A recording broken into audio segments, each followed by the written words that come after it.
BBC Radio Berkshire with Iain Lee. Now on BBC Radio Berkshire, Iain Lee. It's 3 minutes past 4. What date is it today? It's Wednesday, the 23rd of July. It's nice out there. Man alive, we've got a packed show for you today. We'll be talking to Andrea McLean a little bit later on. McLean or McLean? Which way would you go? Doesn't matter. She hosts Loose Women. She'll be talking about that and other bits and pieces. We're speaking to Shem to find out what you should watch on the TV tonight. Also speaking to a reporter in the Netherlands who is at the airport as the victims, some of the victims from the Malaysian air crash, are being brought home. If you've not seen the images on the TV, it really is very, very powerful. Very sad day. We'll find out exactly what the mood is there. Need your help on this one as well, dear listener. I was involved in a situation last night. Fella swearing in the shop.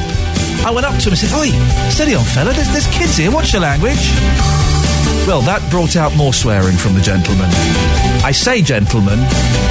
Would you do that? If you saw someone swearing or dropping litter or kicking a bus stop, would you get involved? Have you got involved? Or do you agree with some of the people on Twitter who said, I was a little bit of a do-gooder last night? 0345 900 1041. BBC Radio Berkshire. If you give me a call now, there's a very strong chance you might get on the radio. 0345 900 1041. Have you gone up to someone in the street and said, excuse me, could you stop doing that, please? What did they say? He's got the best eyes in pop, I think, hasn't he? He's got amazing eyes. There's a phone in. Who's got the best eyes in pop? I'll give you Smokey Robinson and Pete Townsend. Beat that. Afternoon, this is Iain Lee, BBC Radio Berkshire. Where if you saw someone in the street effing and jeffing or dropping litter or just being, unpleasant, would you go and say something? I spoke to a gentleman, I used the term gentleman very, very loosely, in a shop last night. He was swearing and there were loads of kids there. I just said, "Oi, mate, watch your language, there are kids around." He did not watch his language. If anything, his language got worse. And he told me exactly where I should go and how I should get there.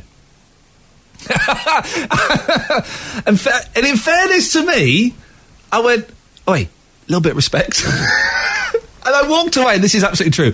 I walked away, I was shaking, and I went and hid at the back of the shop until he'd gone. I went and hid. I was really scared, because I'm not a violent person. Would you have got involved? 0345 900 1041. Tony's in Chertsey. Afternoon, Tony. Hi there, Ian. Tony, Ian. Yes. I was going to say, this is something of an experience for me. Oh. I've listened to you with amazement and enjoyment in the past when you were working for another BC, but with a different letter in front. Oh. And this is, as I say, this is wonderful. But I applaud your action with that guy. Did I do the right thing, Tony? Oh, yeah, definitely. Was he drunk? Do you know what? It was about, it was last night. I was on my way home. It was 7:45. I think he was a little bit boozed up, yes. No, I think this is right. This is the way forward, I think, for society. If the right-thinking parts of it can be, or people involved in it, can be able to have their say in some way or another, and cooperate together to ensure that we all reach somewhere where it's better than it is here. But some people don't want to make this place better. Some people don't care. They should do. And I think they should be forced to see it, as you tried to do it. And I think that was brilliant. I was very scared afterwards. I was in the corner of the shop by the milk section. I was shaking and I was peering round to make sure he'd gone. Well, all mouth and no trousers, Tony. That's me. 0345 900 1041. I mentioned this on Twitter last night, at Iain Lee, if you're interested. And I got lots of support. I also got lots of people saying, well, what's it got to do with you? He's only using words. And I've not got a problem with swearing in the right context, in the right environment. I just think when there are kids there, these kids were 6, 7, 8 years old. We need to set an example, don't we? You can also go to facebook.com/BBC Radio Berkshire and, you can have your say. The BBC Berkshire, Facebook.com/BBC Berkshire, and you can have your say there. Right, now, a species of insect which hasn't been seen in 28 years has been spotted, where? Anybody? Only in Windsor? Only the third time the royal splinter crane fly has ever been recorded. Well, Dr. Sarah Henschel is from Bug Life. Sarah, are you one of those people that saw it? Yes, I am. Yeah, I was lucky enough to see it, and I'm actually only the third person who's ever seen this species alive. So it's a real privilege for me to actually find it and see it. Now, Sarah, did you really see it, or were you just trying to impress everybody at Bugs Life? No, I definitely saw it. I can promise you, I saw it with my very own eyes. It must got a really lovely photograph of it as well. Well, fantastic. It must have been very exciting for you. When did you realise it was something so special? Well, myself and a colleague, we were looking for it last summer and didn't find it, and then we had 2 days in High Standing Hill, just at the back of Legoland, really, in Windsor, and we've been searching for a couple of days for it, and we knew what it was going to look like, and it was getting towards the end of the day, and then we finally clapped eyes on this small black crane fly. It was the right size, the right colour, and we just knew instantly that was the species we were looking for, because it's quite distinctive, really, the shape of its body, and it's got a small yellow tip on the end of its kind of tail.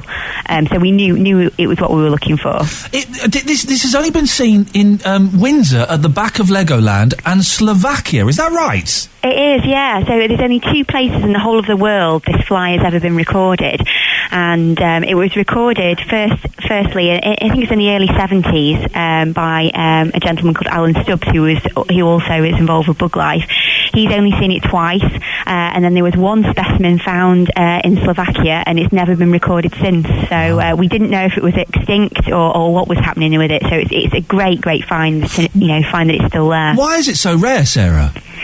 Well, it's one of these things that's got very, very specific requirements. It breeds in dead and decaying beech trees. So Windsor is perfect for that, because there's lots of really, really old beech trees which have got either sort of branches that have fallen off and have begun to rot, or they've got kind of rot holes in the trunk of the tree. So you don't get the right sort of habitat until you've got really, really old beech trees, and we just simply haven't got many of those left. And what did you capture it? Do you put it on? What do you do with it? Well, because it's such a rare thing, we didn't capture it. What we did is we took detailed photographs of it, so we knew exactly what it was, and we let it go on its way, because it's such a rare thing, and we wouldn't want to be responsible for capturing and killing the last specimen. I'm worried, because I know that area very, very well. I don't live too far from it. I've got 2 little boys, 4 and 2, and one of their favourite things is catching mini beasts. They've got these little jars that have got magnifying glasses on, and they go around and they get ladybirds and ants and things, and they look at them and study them and let them go. My fear would be that they would catch this royal splinter crane fly, not realise what it was, and keep it in their jar for a few days, and it might die. That would be a disaster, wouldn't it? No, it wouldn't really. I mean, the main thing is about getting people engaged and interested in bugs, because that's the problem. We haven't got enough people interested in them. So getting kids out there collecting bugs and creepy crawlers is fantastic. And the thing is really that these species, that they're just very elusive and hard to find. Yeah. It's never really going to be a situation where it's the last one. There'll be many more of them hiding away. It's just that they're very good at kind of camouflaging themselves and being very secretive. So, no, we don't want to discourage anybody from kind of collecting bugs and creepy crawlers, especially not kids. Oh, I'm not a fan of bugs. I don't like them. And so my boys come up, Daddy, look what I've found, and I have to pretend that I'm not disgusted by it. Oh, they're wonderful creatures. No!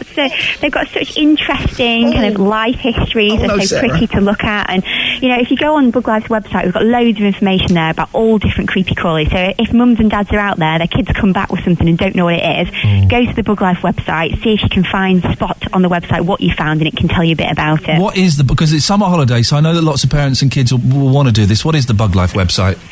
It's www.buglife.org. Oh, nice and simple. So nice and easy. Basically, Bug Life. If you Google Bug Life, you'll find us loads of information about all different bugs on there. Did you go out for a cheeky shandy afterwards, to celebrate? Oh, yes, of course. Yeah, we had a bit of a celebratory beverage afterwards, yes, because it's such an important find for us. Sarah, listen, really good news and really nice to talk to you. Thank you very much. That's Dr. Sarah Henschel from Bug Life. It's 4:15.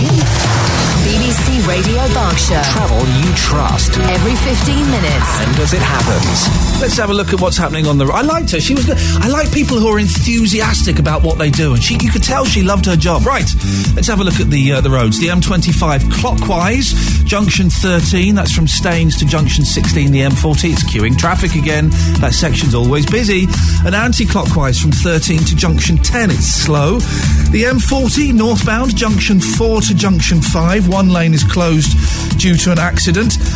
Reading, Cemetery Junction, slow in and out of town. And also Oxford Road, stop-start from Wilson Road to Cow Lane. And Maidenhead, the Bath Road, slow from Glenville Place to Boyndon Road. See Berkshire's travel cameras online. At bbc.co.uk/Berkshire. BBC Radio Berkshire. The Andrew Peet Show. Be part of it. Andrew's back tomorrow. Phil's back here tomorrow, so I'm off. Can I just say about bowls? I love bowls. I love, not Crown Green bowls, yeah. I like the indoor bowls, and I have done ever since I was about 12. Now, it's considered to be an old person's sport. But if bowls is on the television on a Saturday afternoon, I will happily lay in front of the TV with a pot of tea, and I will watch that. And my wife says, "Are you seriously watching this?" I love it. I can't think of a more skillful sport. Wonderful, wonderful stuff. We're talking this afternoon about this gentleman, in inverted commas, I saw in a shop last night, 7:45, swearing away. There were kids there. I went, "Oh, excuse me, mate." It's funny, when I'm in those situations, I become a bit more common. I become the Britwell slough boy I used to be. "Oh, excuse me, mate, there are kids here." "Get on your way," he said, using indoor language. I said, "Hey, steady, bit of respect." I know, I become like something out of Minder or EastEnders. And I was wondering, would you do the same thing? Have you done the same thing? Maybe you've seen someone drop some litter, and you've gone, "Excuse me, I think you dropped something." Or conversely, maybe you think it was none of my business. 0345 900 1041. Yes, you can call in. Or you can go to facebook.com/BBC Berkshire. Nick has posted on the Facebook, "Dropping litter is quite frankly the start of the end for a society." Is he being sarcastic? Why would someone want to disrespect the very environment they live in? No, he's not actually. People throwing stuff out of car windows infuriate me, and personally, I think fly tippers should be shot. Maybe taking things a little... We don't want to encourage shooting of anybody. Perhaps given a hefty fine would be good. 0345 900 1041. Hey guys, it's summertime, and I'm assuming lots of you are going on holiday. Fantastic. Well, I've been speaking to a loose woman today. No. I mean one of the presenters of Loose Women, Andrea McLean, who says we need to look after ourselves while we're away. On average, us Brits spend around 35 days a year getting our bodies beach ready, which is great. But apparently it all completely falls apart by day 6. What, day 6 of the holiday? Yeah. It's gone? It's gone. We've undone all the good work that we've done in terms of whether it's going to the gym, watching what we eat, maybe losing a few pounds. Nope, we've taken one look at the smorgasbord of delight that is the buffet in the hotel, and we've dived in, and it's all gone to pot. This is the thing, though, Andrew. When you go abroad, and when you particularly if you go somewhere foreign, you want to have all the nice bits of food and all the nice cheeses and all the wines and all of that stuff. Yeah, You're not absolutely. telling us not to do that, are you? No, that's part of the whole thing of going on holiday, just as much as sightseeing and everything else. Absolutely, you need to taste all the yummy stuff. But I think what we also need to do is take into account that your tummy's not going to be used to eating different types of food. So rather than swinging a whole 180 degrees away from the kind of stuff you'd normally eat, we're saying dip your toe in rather than diving straight in. No, come on. Toe dipping is good. No, to face. I nearly said something terrible then. Face dipping is the thing. Surely the first day, I just steady. I know what you mean. Yes, it's all right. The first day, you get to the hotel room, you drop your bags off, you may have a shower if you're feeling posh, and then you go downstairs and dig in, don't you? Yeah, dig in, tuck in, do all of those things, but don't go in with an Alan Partridge-sized plate. That's all I'm saying. Basically, what we're trying to encourage people to do is, yes, absolutely, taste the lovely cuisine that is there locally, but don't expect your tummies to react favourably to it, because basically, if you're used to eating a certain type of food, it's going to take a little while for things to settle in. So what we're saying is start. I'm putting this so nicely. I know you're very delicate. Well done. Thank you. Thank you. What we're basically saying is, obviously, breakfast is the most important meal of the day. So try and start off with a good old bowl of All Bran or any other high quality and high fibre cereal. And that way, you can load up with fruit, you can load up with yogurt, you fill yourself up nicely, so you're not going to be tempted to snack and fall off the wagon. That is not in any way saying stop eating or don't try the local stuff. It's just don't go mad. I was once, for work, I was sent on a very luxurious, well, it wasn't a holiday or a jolly, it was a job, but they sent me to Hawaii, to a really posh hotel, right? Yeah. And I'd never seen this before, the omelette bar. Have you come across the omelette bar? I've obviously never lived. Oh, you've never lived. At breakfast, the omelette bar, it's a fella with a load of ingredients, and you say, I'll have that, and that, and he makes you as many omelettes as you want. Oh, see, I love an omelette. Yeah. That'd be great. Wouldn't it, you see? But you're telling me to stay away from the omelette bar. No, I'm not. I'm just saying, how many eggs do you need in an omelette, for goodness sake? How many ingredients do you need? I need quite a few. I'm a hungry guy.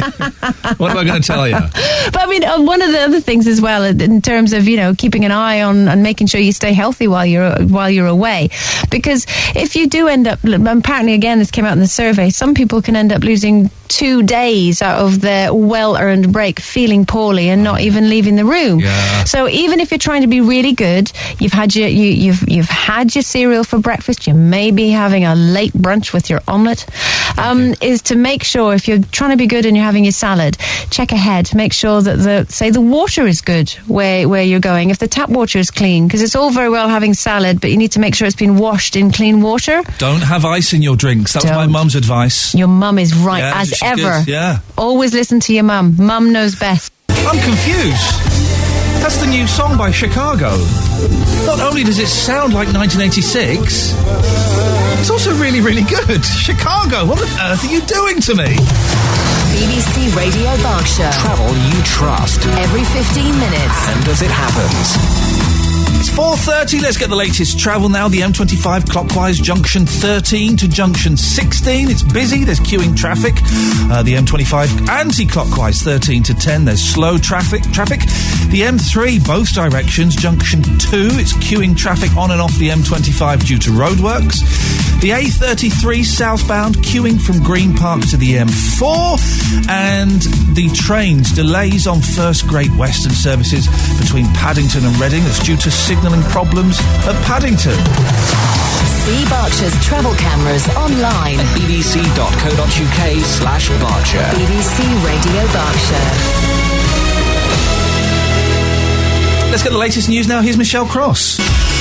Right, let's get the weather here. The weather. Yes, well, we've had that done perfectly by Alexis already. The sport, of course, with sports boy Nick. Nick, what have you got? Well, Ian, 4 members of Sri Lanka's Commonwealth Games cycling team sparked a police response after going for a ride down of one of Scotland's busiest stretches of motorway. Oh dear, you crazy Sri Lankans. They were spotted cycling down the M74, brave, before police intervened and informed them they were actually breaking the law. Yes. And congratulations to Reading FC women's striker Fran Kirby, who's been called up to the England squad to play Sweden. Did you just use the phrase horse feed specialist? I did use the phrase horse feed specialist. That's a very Please niche... don't challenge me to get them on the radio. No, at all, but that's a very niche thing. I know that this is a really interesting story. The Queen's horse is maybe on morphine.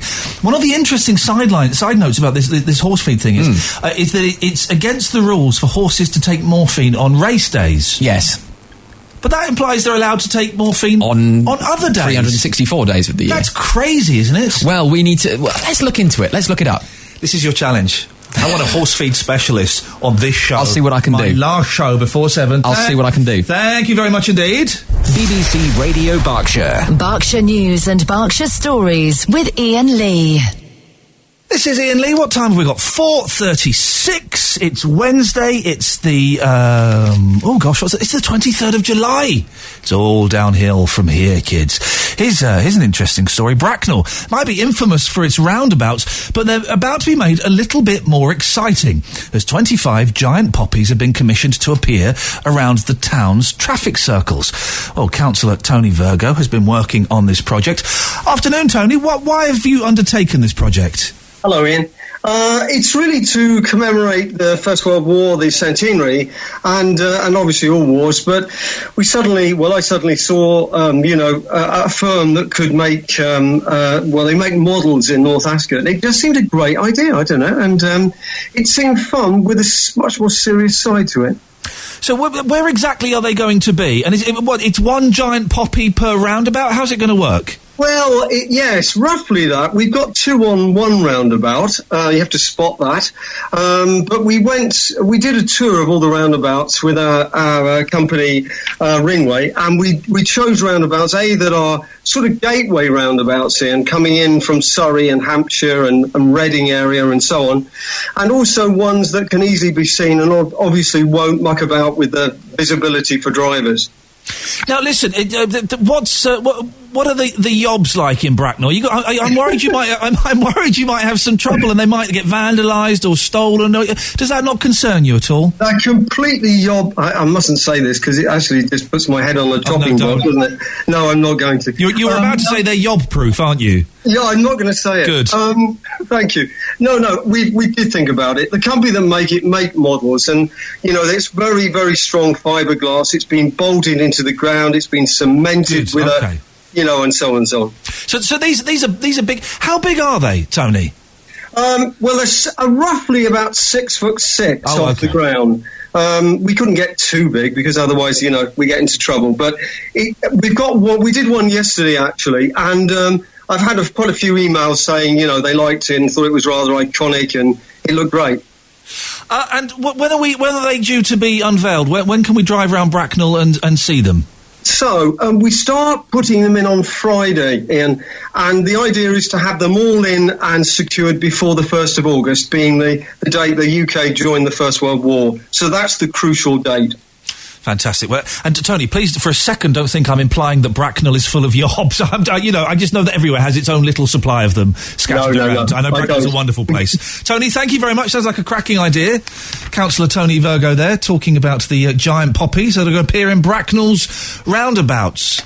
Some of your comments on facebook.com/BBC Berkshire. I was in a shop last night. There was a horrible thuggish chap effing and jeffing. There were kids there. I stepped in and said, "Excuse me, mate, what's your language? There are kids there." He told me in no uncertain terms to get lost, shall we say. I did get lost. I followed his instructions very, very closely. But before that I said, "Hey, a little bit of respect." And then I walked off shaking to myself. And I just wondered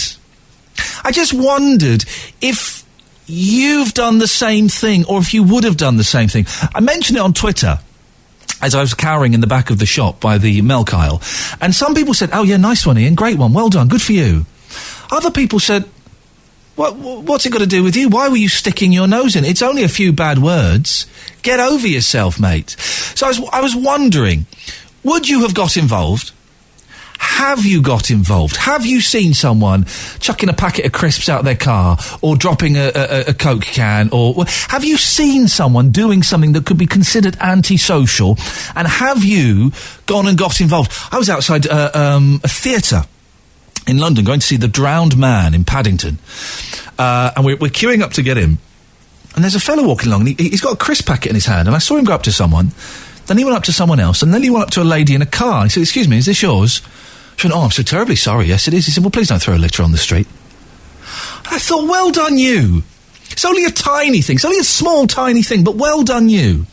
0345 900 1041. Or you can text 81333. Start your text, Barks. Would you get involved? A couple of comments on facebook.com/BBC Berkshire. Liz says, smokers are the worst. They litter all day, every day, and they've got flipping ashtrays in their cars. And Rachel says, I have asked some older kids on the bus to stop their swearing, as I do not swear in front of my children. They were being very offensive, and there were elderly ladies on the bus also. They glared at me a lot, but they did stop. Well, over to you, dear listener. Would you get involved? Have you got involved? Or do you think, actually, do you know what?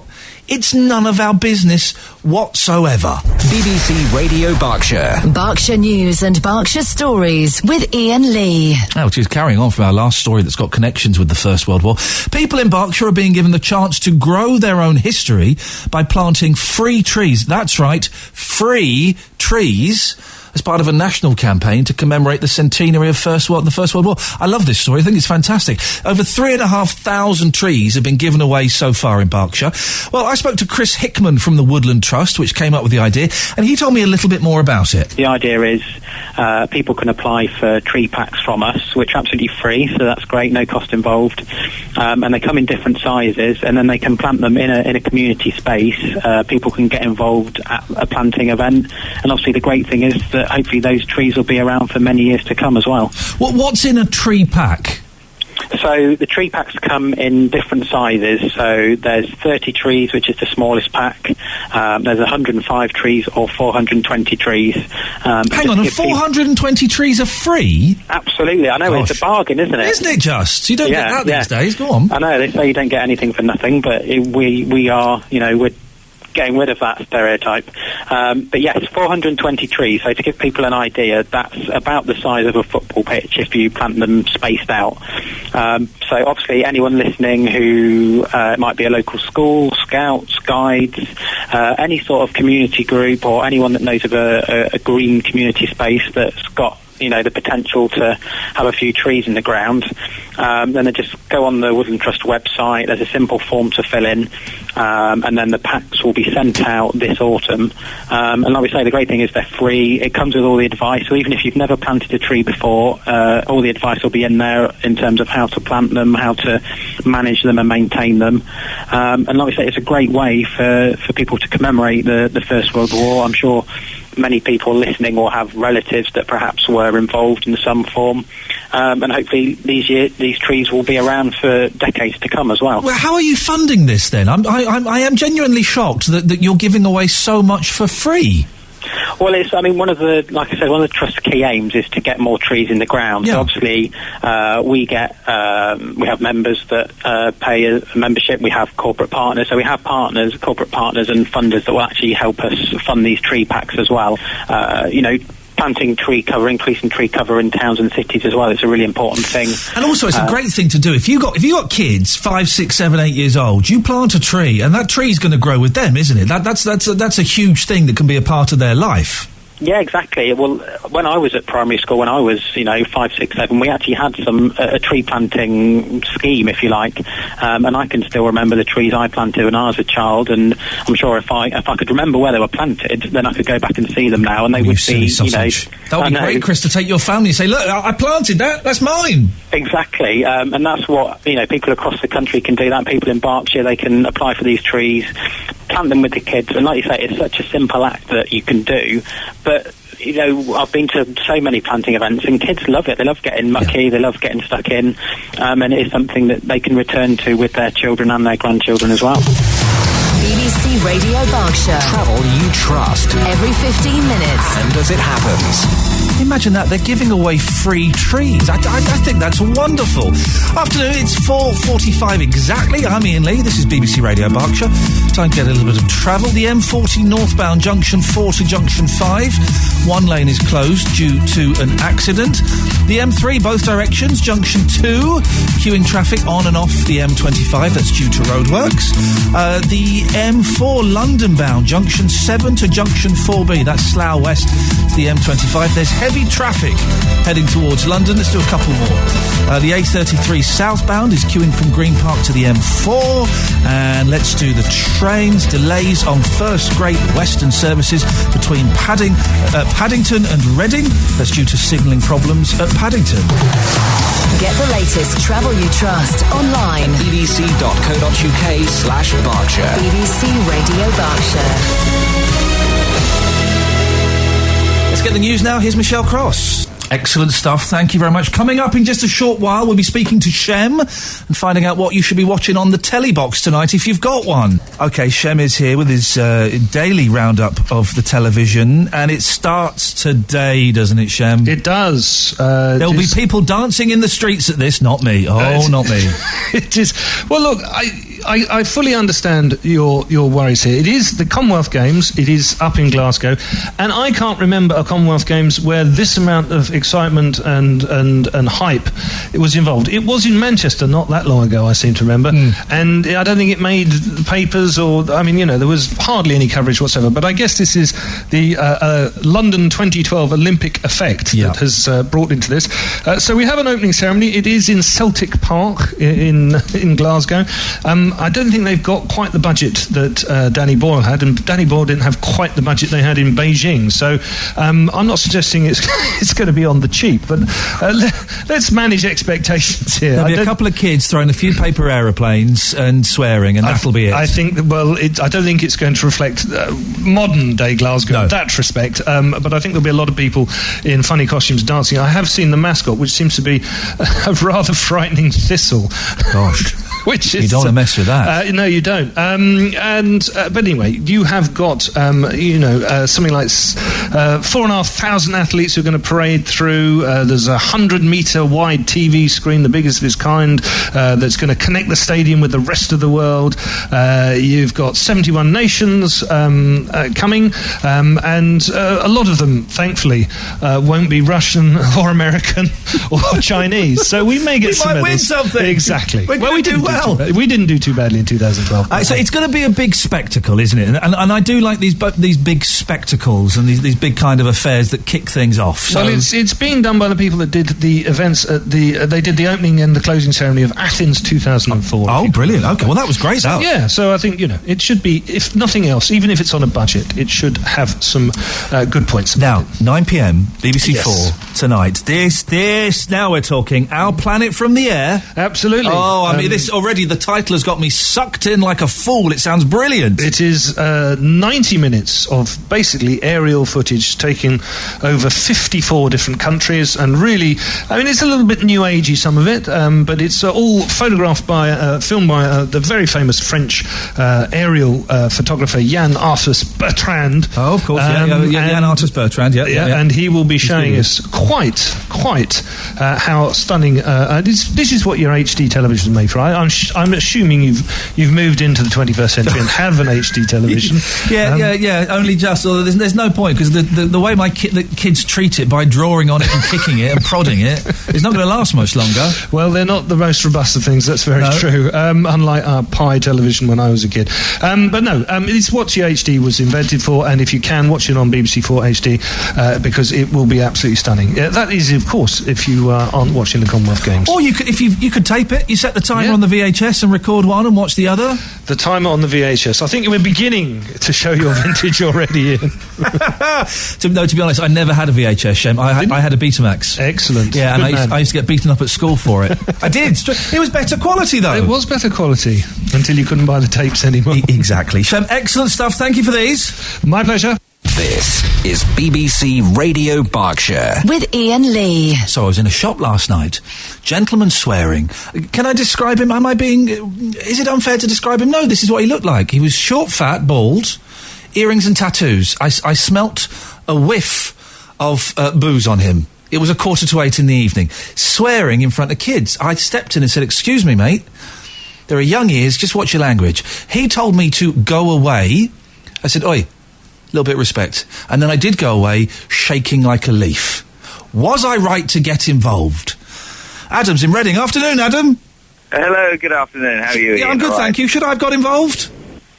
Well, to be honest, yes, because, first of all, your language skills are fantastic. And unfortunately, to bore you with all this again, it's all about education. Now, I'm assuming you are reasonably well educated, hence the reason why you got a reasonably good job on the airwaves. And I've done all right for myself. Everybody's like you, Ian. No. You have to accept that how you put yourself across, even though you had perfect manners, what your mother taught you. Yes. You have to accept that other people facing you, maybe in a garage or in wherever it may be, they might not have that. They might, the guy could have had his dad in prison for years, and he could have had a bad upbringing and blah, blah, blah. So all of a sudden you sounded like a policeman. And ultimately a threat. Well, but the thing is, Adam, yes, there are times and places for swearing, and if you swear in the workplace and everyone else is swearing, that's fine. It would be inappropriate for me at BBC Radio Berkshire to walk into the office where I hardly know anybody and start dropping some bombs. That would be inappropriate, okay? But also, you've got to agree, it's inappropriate in the self-service queue of a tiny supermarket. You're totally right, and I totally respect what you're saying, but again, I have to drum it in back to you. You know, I'm pushing the ball back to you, Ian. It's, again, people are different. This is a new, people have come with a rough background in some shape and form, or you never know who you're going to face. Are you, Adam, I'm slightly confused. Are you saying that you're concerned I was going to get a wallop, or do you think that we should just let certain people from certain backgrounds say what they want, where they want? Well, maybe... The way you put it, you sort of said, please, and thank him very nicely. Would you stop swearing, please? Because there's children around. Am I correct? Yes. I said, oi, watch your language, mate. There are kids around. Yeah. Well, again, oi doesn't sound very well. It doesn't sound great. Yes, I kind of went down. I was worried if I went in with too posh a tone that it would have got nastier. Yeah. Well, I see someone like me, because I've been working abroad for so many years, and I've kind of been trained to deal with people. Sometimes you have to grammatically use your words correctly. Unfortunately, you have to nowadays. Adam, listen, I've got to move on because I want to squeeze another call in. Thank you very much. We all have a voice, don't we? We all have a phone voice, and we all have a plumber voice. And by that, when you answer the phone, we go to our posh voice.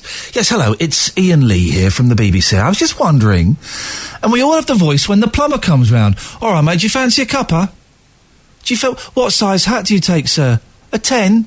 Do you fancy a cuppa? We all have those. We all have those voices, don't we, Nellie from Wokingham? We have a phone voice and a plumber voice. I don't know. I don't know if I am. I do have a plumber voice. You're using your phone voice now. I'm not. That's my normal voice. No, I don't believe it for a second. It's my plum voice. Nice. Nellie, would you get involved? Yes. I used to be in the police, and people used to sort of prattle in front of me, and I would say to children, could you tone your language down because you don't quite know who is nearby, and do you actually know what the word means? If they said no, and I said, well, it's a bit ridiculous to use a word if you don't actually know what it means, because otherwise you're just going to confuse people with random words. But I was in a supermarket some weeks ago, and I was with two of my three children, and they were all behaving like complete loons. And how old are your kids? 9, 13 and 16. Oh, okay. It doesn't get any better when they're teenagers? No. No, absolutely not. Oh, dear. And we were just throwing our stuff onto the till, and this woman shouted at her children, "If you don't shut up, I'm going to pull your pants down and smack your bum the hardest anybody in Waitrose has ever seen." You're listening to BBC Radio Berkshire. Gosh, I don't think any of those words have ever been said on this radio station before. Well, I enjoyed my 3 days here. Thanks. Bye. So, and my girls, they were sort of slightly aghast, and I just cackled to myself, thinking, is there a different kind of punishment depending on which shop you're in? Yes. I made contact with one of the checkout girls, and she was in the unfortunate position that she wasn't able to chuckle back at me.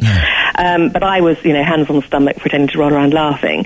And afterwards, she said that was just so difficult because that woman was so very, very angry that the way that she was talking to her children was total and utter exasperation. There was nowhere for this woman to go. And I said, well, if you're going to suggest a punishment to your children, you've got to dole it out, because otherwise they won't believe you.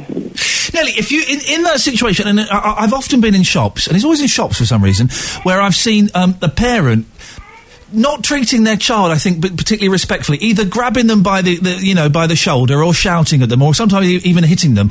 I've never got involved in a situation like that. Would you do that? It's a very, very difficult one. It's awful, because if you do, then you're getting part of a situation that you might not want to be part of. You don't know, as the previous caller said, you don't know what has led up to that situation. You don't know if there's any any demands or any specifics about that family that might make it the way that it is. I would make eye contact. That's the first thing that I would do. If was then treated to a look of daggers, I would then back off. Yeah. But it's in my nature to sort of try and solve situations. If people look as if they need some kind of intervention, then I'd probably do a sort of a watery smile kind of thing. But I'd never offer support, advice. I wouldn't tut.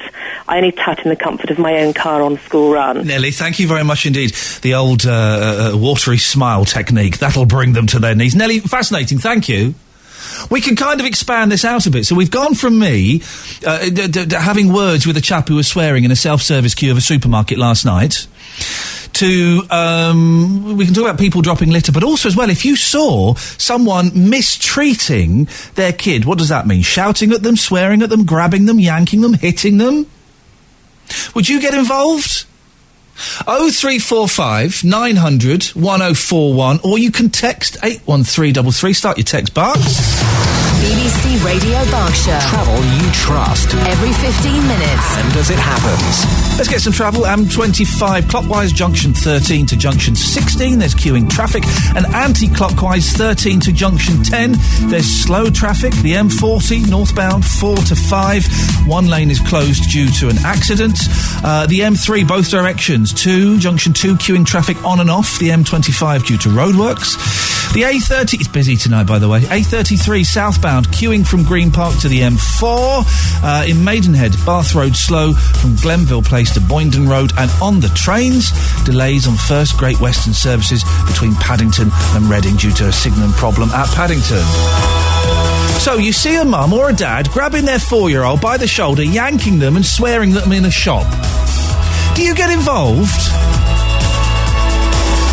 It's a big thing. You're making a judgment on their parenting skills. And I know if someone did that to me, I'd be absolutely furious. BBC Radio Berkshire with Iain Lee. Now on BBC Radio Berkshire, Iain Lee. Afternoon, this is Iain Lee sitting in for Phil. Don't panic, dear listener, he's back tomorrow from 4. He's back for the rest of the week, so don't worry. Lots to talk about between now and 6 o'clock, including we'll be finding out exactly what's been happening today as the bodies of many of the victims of the Malaysian air disaster are returned back to Europe. We'll also be talking about a little bit of nuclear waste. Anybody? Should we be concerned of barrels of nuclear waste being left lying around? I don't know. And if you saw someone swearing in a shop, or you saw a mum or a dad being a little bit rough with a child in a supermarket, would you get involved? 0345 900 1041. BBC Radio Berkshire. BBC Radio Berkshire with Iain Lee. Now, the building developer Costain has been fined £525,000 for the death of a construction worker during the building of a shopping development in Newbury. 41-year-old Mark Williams died when the telehandler he was operating fell on top of him in July 2011. Well, BBC Radio Berkshire's Catherine Bolsover has been following this story and joins me in the studio. Catherine, just give us a little bit of the background to this case, please. Well, it was the summer of 2011 when the father of two, Mark Williams, was crushed under a telehandler. That's like a cross between a cherry picker and a crane. And it was while he was lifting tiles onto a roof at the Parkway development in Newbury. Two companies, the developer Costain and the contractor Attlee Roofing, went on trial at Reading Crown Court for breaching health and safety rules. The trial heard Mr. Williams had to make too many short turns with the machine in a crowded area. Mr. Williams' family said that he'd complained about working conditions. Costain was then found guilty of failure to ensure the health, safety and welfare of a worker. And Costain was sentenced today? Yes, the Maidenhead-based company was fined £525,000, having also been found guilty of exposing another employee to a risk of harm and failing to carry out proper risk assessments. Passing sentence, Judge Angela Morris said Costain fell short of its obligations and that lessons had not been learned from two previous incidents involving lifting equipment. In a statement delivered after the verdict, the family said they had mixed feelings about the result, adding that he was let down by Costain and Attlee's Roofing. The day before he died, he told Costain in a meeting that someone was going to get killed, and sadly for us, someone did get killed. It was him, it said in the statement. Oh dear. Catherine, thank you very much for that. Now, earlier in the year, our reporter Ben Moore spoke to Shenda Williams-Long. That's Mark Williams' mother. He was a good son. He was a really, really good son.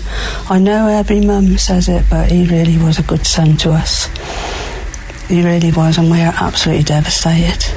He loved life. He just absolutely loved life. He lived it to the full.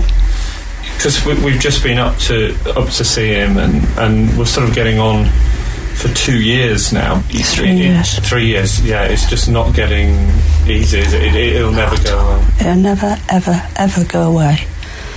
Because you're not supposed to bury your children. And I never, ever dreamt that it would happen to our family. Never.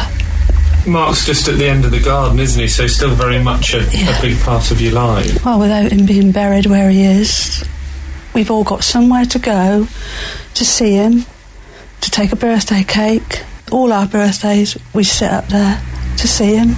His dad lights a candle every night, and it's just, we feel as though he's still with us while he's there. Because you were a really close family, weren't you? Very, very, very close. Very. And it's just a big hole. It's just a big hole.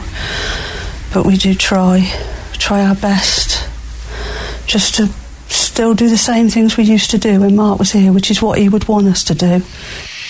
Very sad story, and we'll be having more of that a little bit later on in the show. Well, from one sad story to another one. 2 planes carrying bodies from crashed flight MH17 have landed in the Netherlands, where a day of mourning for the 298 victims has been declared.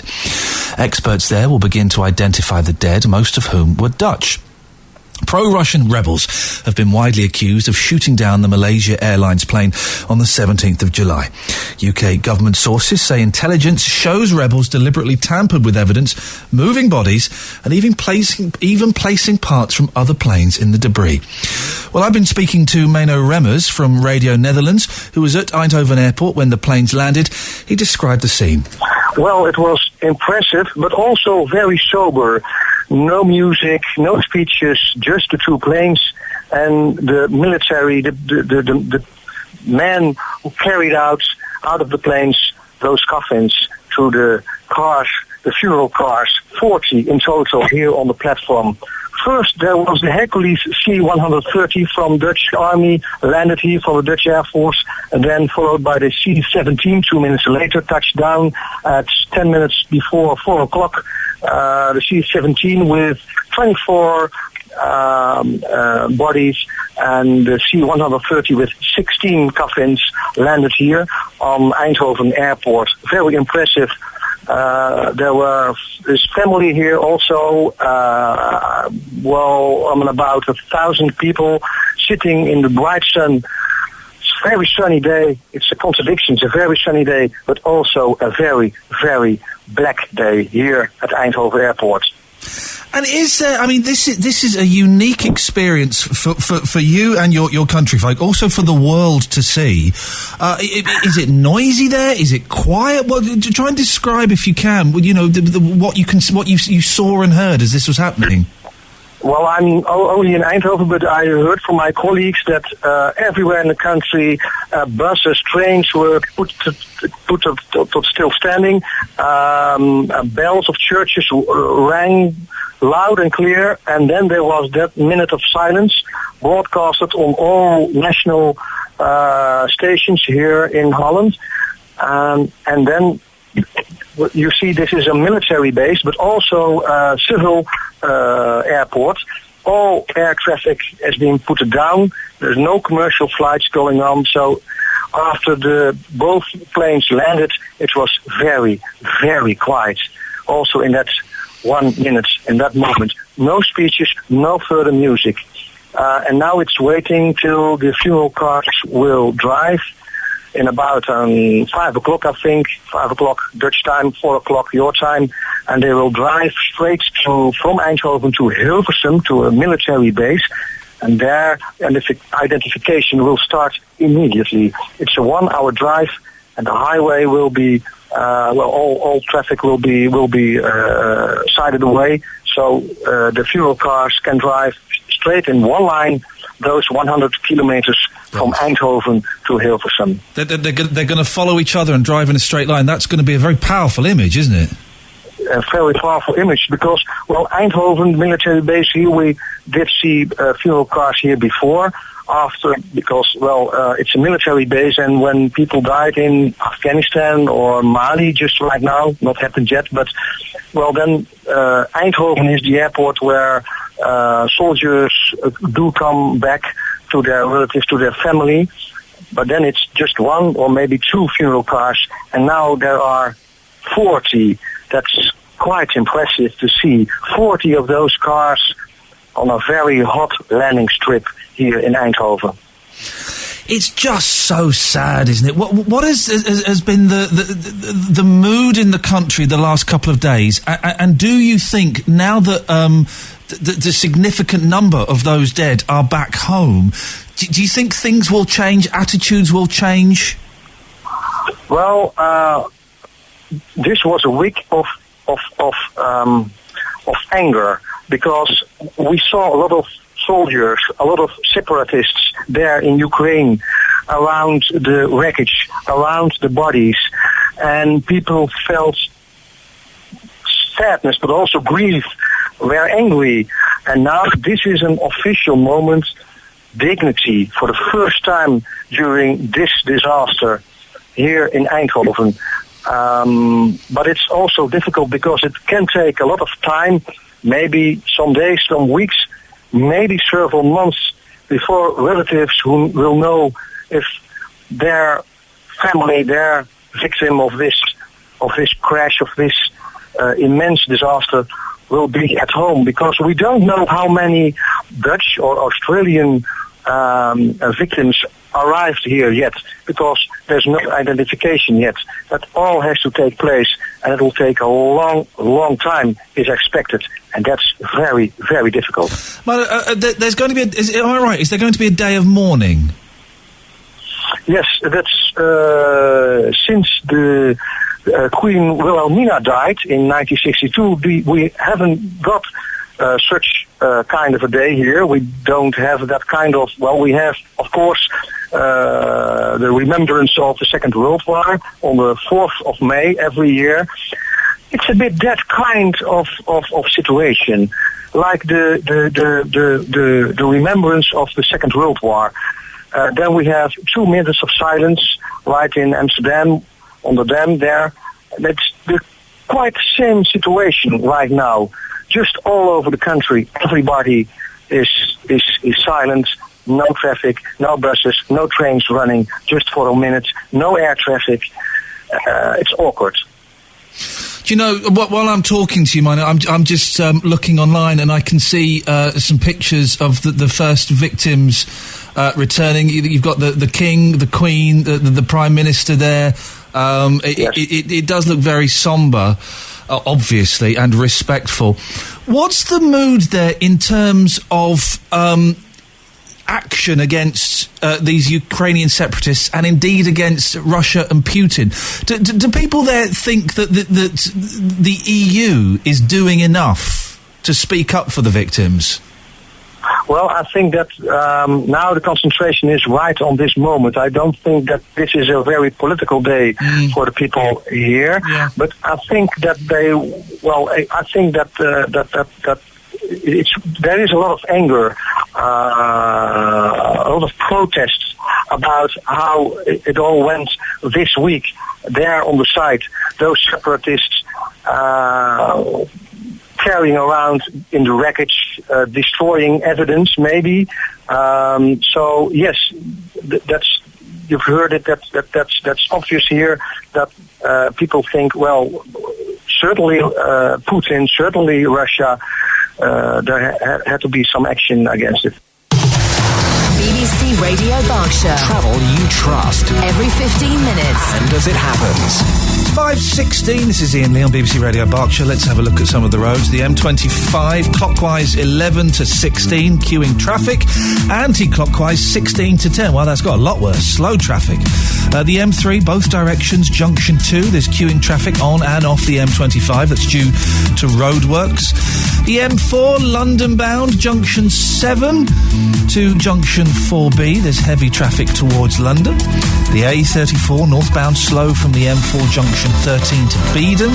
The A329M is down to one lane in both directions between Reading and Winnersh due to roadworks. And on the trains, there are delays on First Great Western services between Paddington and Reading.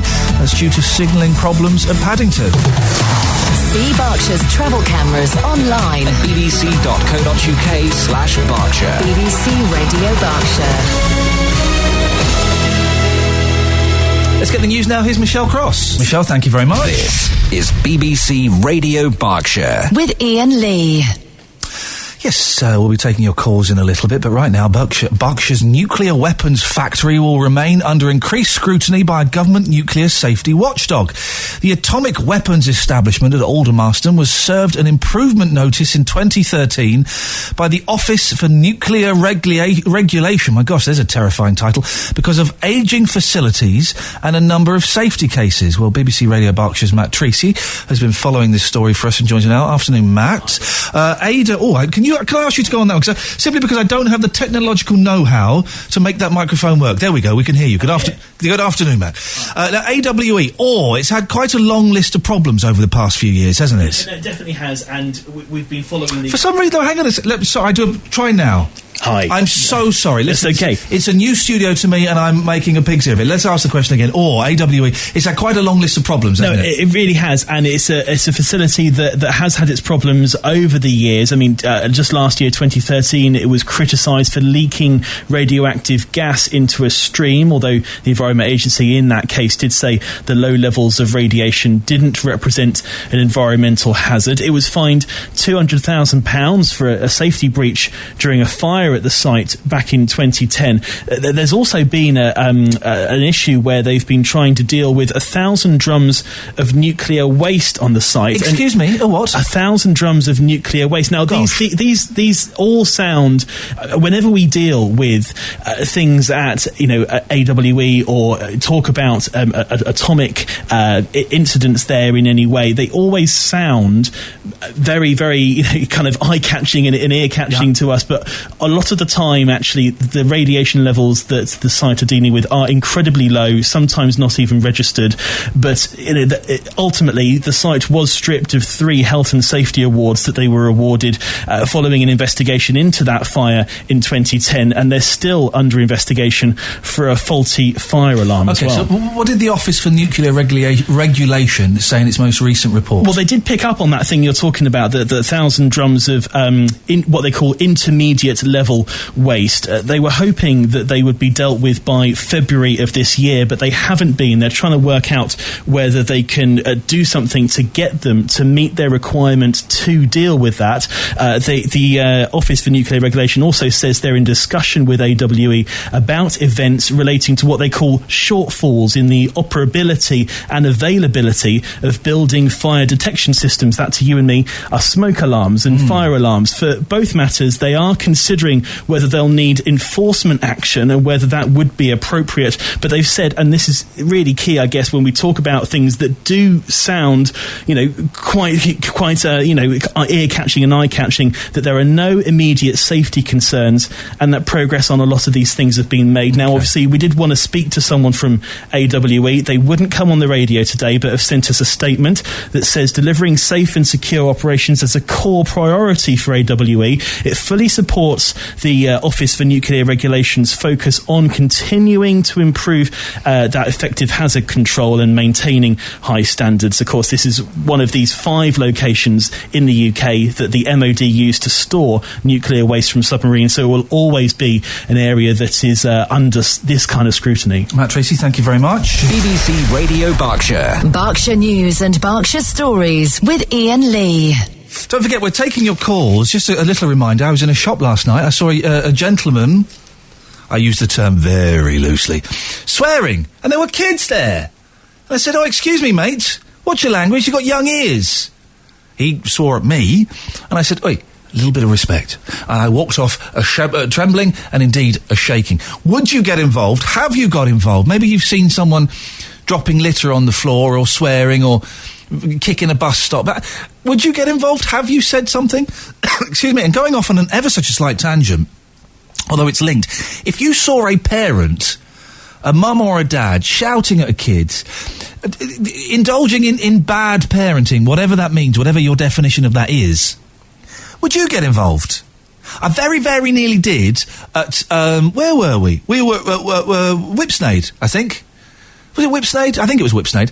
And I saw a mum having a real go at a little girl who was about 4 years old. It was really quite unpleasant. And I was steeling myself to go in and say, is everything all right? They moved on and it didn't happen, but I was close to it. What would you do? Or do you think, come on, none of your business, butt out? Give me a call, please, 0345 900 1041. Our operators are standing by to take your calls right now. 0345 900 1041 is the telephone number if you want to give us a call. If you give us a call now, you stand a very good chance of getting on the show. OK, let's go back to our top story this afternoon. The building developer Costain has been fined £525,000 for the death of a construction worker during the building of a shopping development in Newbury. 41-year-old Mark Williams died when the forklift truck he was operating fell on top of him in July 2011. Well, I'm joined now by Steve Hill from the Health and Safety Executive, and he's been following this story. Good afternoon, Steve. Hello there. Obviously a very tragic story and very sad. You kind of expect when you go to work that you're going to be safe, don't you? Absolutely, Ian. And I think this is the very strong message that cases like this would send out, hopefully, to all sorts of other duty holders in the construction industry. As you say, Mark Williams went to work as normal to operate a piece of machinery called a telehandler because he didn't have enough space in which to operate, something that the principal contractor Costain had been warned about, including by him. He did his own work, and very sadly, he didn't come home that night. I've been trying to get an image. I don't know what a telehandler is. I've heard this word bandied around on BBC Radio Berkshire all day. What do you know what it is? Most people would think of a telehandler as being a large forklift truck. Oh, okay. So in this particular case, it's like a forklift truck, but it has a long extending boom so that it can reach up high. But when that boom is at ground level, it sticks out a long way forward, making the machine longer. And so the reason that Mark felt that he needed to raise it up into the air, which is what ultimately caused it to be less stable and to turn over, is because that allowed him to have a little bit more room to manoeuvre the vehicle and to therefore be able to turn it around as he needed to load some tiles up onto the roof. Mark knew this was dangerous, and in fact, the horrible irony is he went to his bosses the day before saying, I think someone's going to get killed. What power do workers have if they suspect that the environment they're working in isn't necessarily that safe? Well, the evidence suggests that Mark did exactly the right thing. He brought to his employer and to the main contractor's attention the fact that there was a dangerous situation going on, and the evidence suggests that other people may have done exactly the same thing.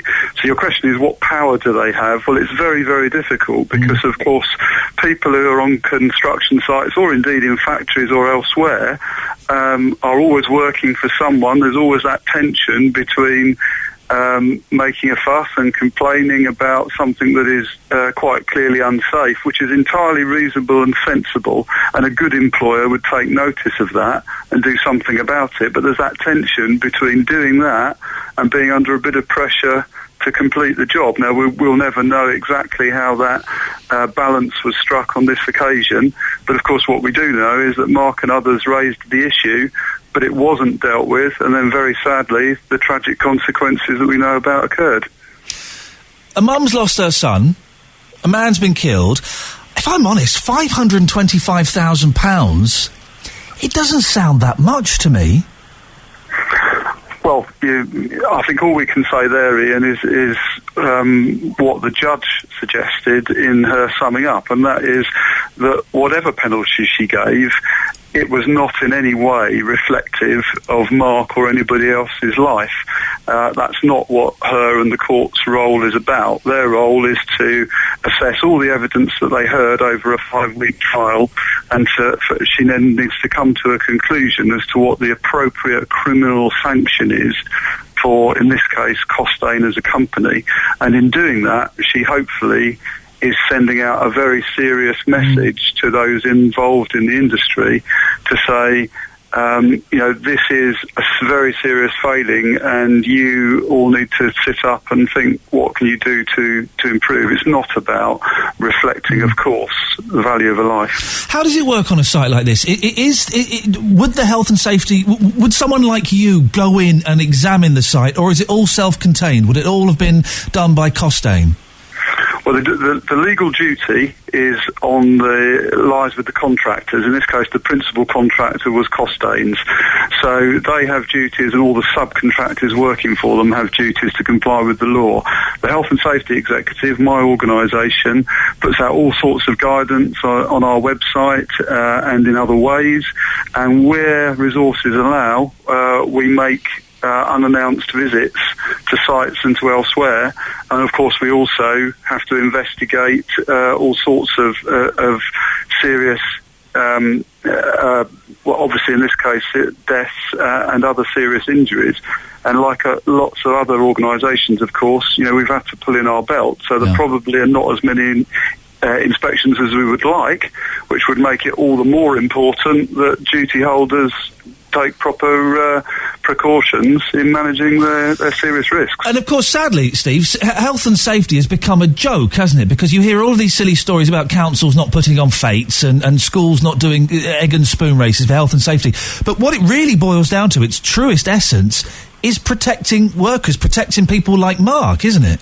Well, that is absolutely right, Ian. And for many years, the Health and Safety Executive has had a campaign that we've called Sensible Health and Safety, that we've tried to sort of counter all the rumours that often appear in some parts of the press, that it's not about conkers, bonkers and all these sorts of things. It's actually about trying to prevent very serious injury and ill health, and in some cases, as you rightly put at the beginning of this interview, situations where somebody goes to work, do their normal job, and sadly doesn't come home at night. That's what we're interested in. We're not interested in the triviality and some of the other things that are sometimes talked about in the press. Do you think all those stories about kids can't play conkers and kids can't climb trees, it's done a disservice and makes your job in some ways a little bit harder?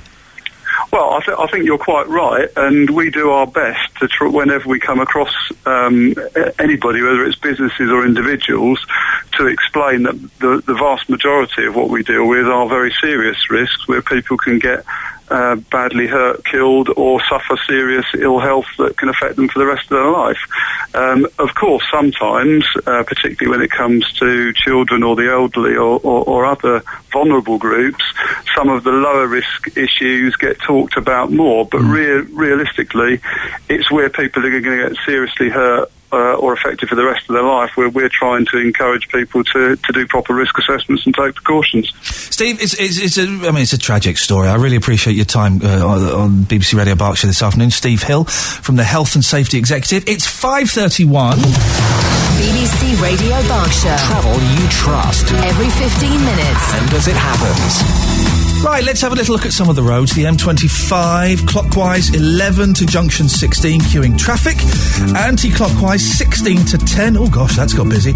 There's slow traffic. The M4, London bound, junction 7 to junction 4B. That's heavy traffic. The A404, southbound, there are queues from Marlow to the Bisham roundabout.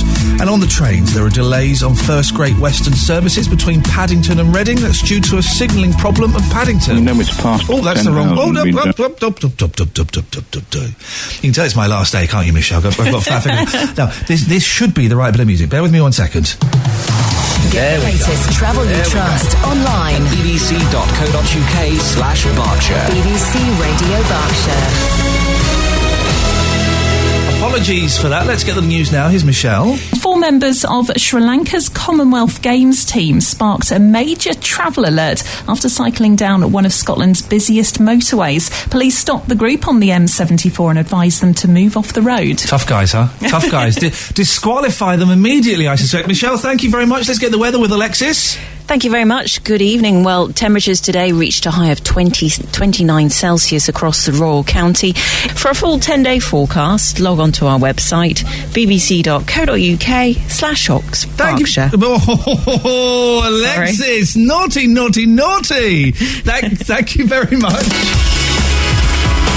Fair play. We're all making mistakes today. I think it's the heat, Nick. Yes. I'm looking at you. Yeah, because you're teeing me up for one, aren't you? No, I'm looking at you to be the rock that brings back professionalism to this show. Do you think you can do it? I will take on the mantle. Let's see what you've got. Let's try it. The Sussex manager, Mark Robinson, says the media focus on Pryor and Captain Alistair Cook has been merciless. Look at that. You see, you made us all look good.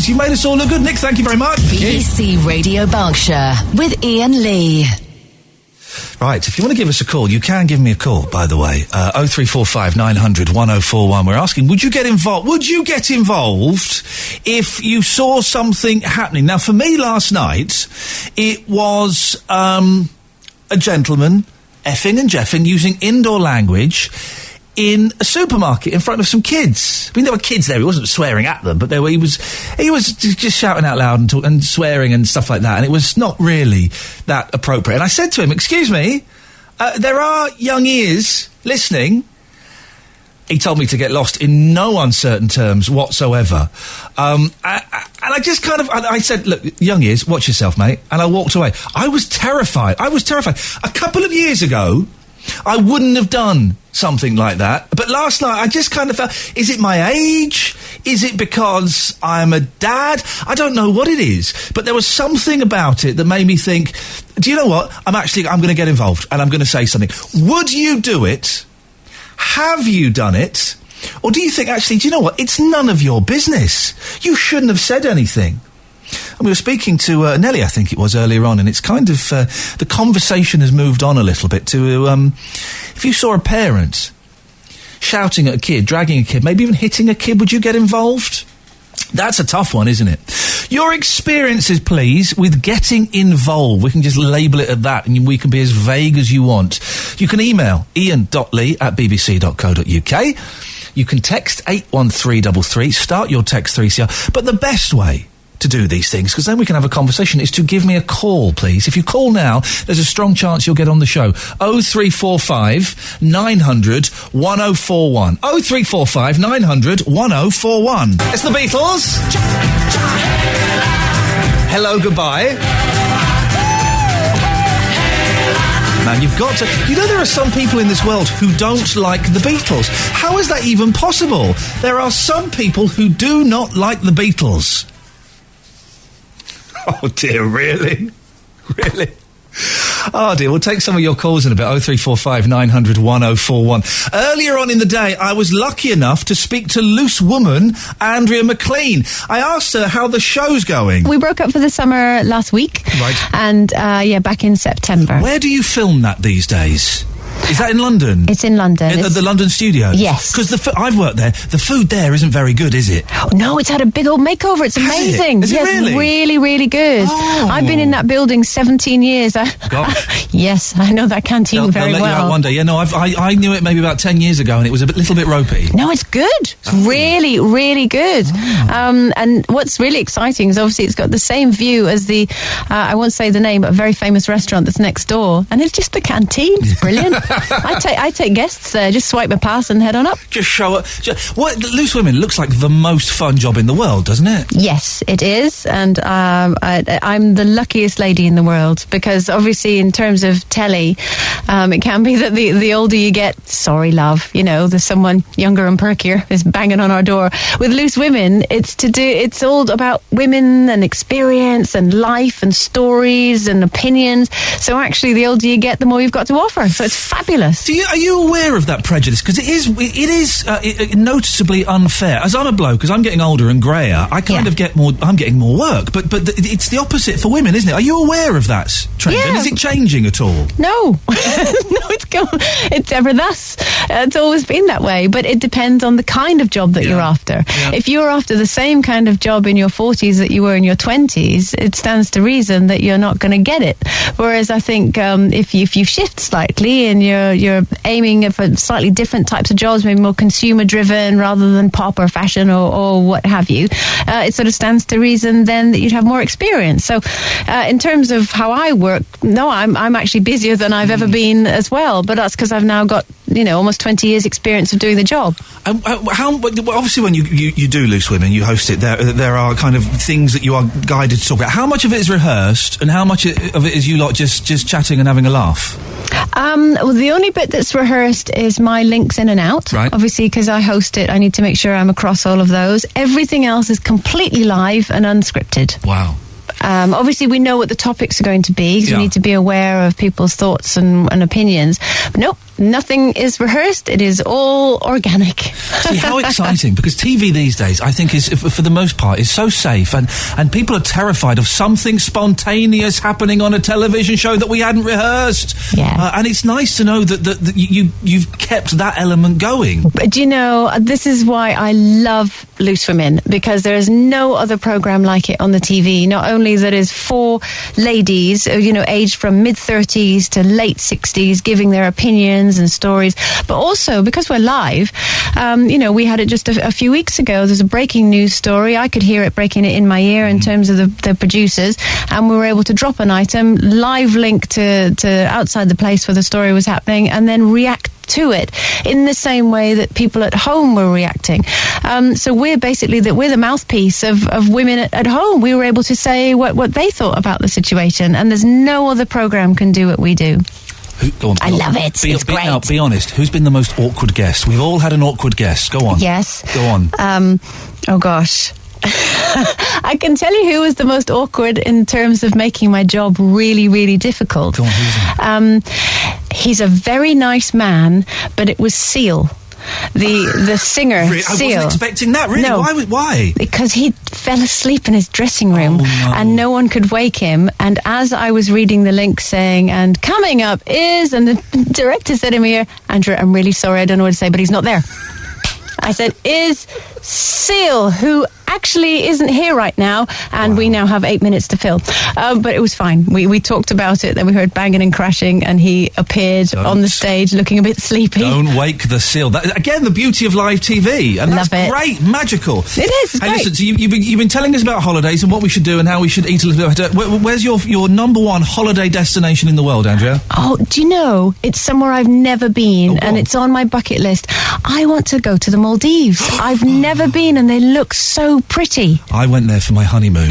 Is it like what they say? It's the best thing in the world. Yay for you. And we didn't know. We turned up, and there was this young lad there for us, and we're like, "Who are you?" He said, "Oh, I'm your butler." We had a butler for the week. Wow. No, we didn't know. You have to go. It is paradise. And how did you eat while you were there? I ate everything that was put in front of me, I'm afraid. Did you? Yeah, but was it lovely things like fruit and vegetables? It was all fresh. It was all wonderful. It was amazing. Oh, I really want to go. Paradise. I really want to go. BBC Radio Berkshire. Travel you trust. Every 15 minutes. And as it happens. I could never afford to go to the Maldives again. That was a one-off. I'm still paying for it 6 years later. Right, 5:46, this is Iain Lee, BBC Radio Berkshire. Quick look at the roads. M25 clockwise, junction 11 to 16. It's queuing traffic. And anti-clockwise, 16 to 10. It's slow there. The M3, both directions, junction 2. Queuing traffic on and off the M25. That's due to roadworks. The A329M is down to 1 lane in both directions between Reading and Winnersh. Again, down to roadworks. And Henley, White Hill, slow from Henley Road to Reading Road. And on the trains, there are delays on First Great Western services between Paddington and Reading. That's due to signalling problems at Paddington. See Berkshire's travel cameras online at bbc.co.uk/Berkshire. BBC Radio Berkshire.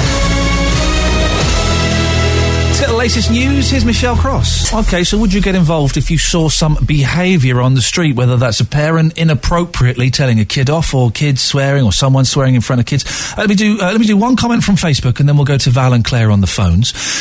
Denise says, I recently stopped 4 children and asked them to leave a girl they were taunting alone and to stop using bad language. I waited until the girl they were taunting walked off. Then this lad of about 14, 15 gave me a look, as much to say, what's it to you? I followed them for about 5 minutes until I knew they weren't following the other girl. And as I turned around, this young lad shouted something at me. So I caught up to him and said I would walk him home with them to meet their parents to tell them what I saw.